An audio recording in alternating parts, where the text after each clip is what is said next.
Kwa jina la Baba na la Mwana na la Roho Mtakatifu.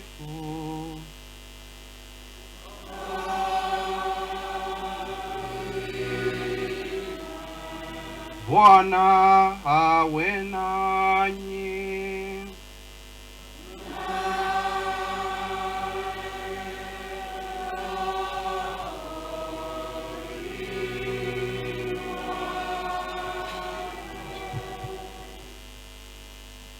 Ndugu zangu wapendwa, taifa la Mungu, karibuni katika adhimisho la misa takatifu. Leo tuungane na ndugu yetu Padre James Ngwira anayeadhimisha misa hii kwa ajili ya kumshukuru Mungu kwa zawadi ya daraja takatifu ambalo wote tumelishuhudia akilipokea jana.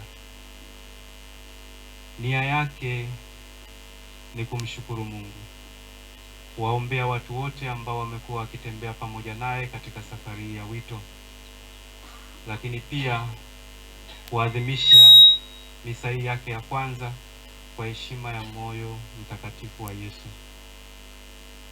Padre amekuwa ni mwanashirika wa moyo mtakatifu Yesu tangu udogo wake. Kwa hiyo katika adhimisho hili la misa takatifu anaomba mwongozo wa moyo mtakatifu wa Yesu hudumu katika utume wake wa upadre, na waomba tuungane naye kumwombea na kumtakia utume mwema, kwa sababu kazi hii anayoianza sio nyepesi, lakini inaenda kwa neema za Mungu.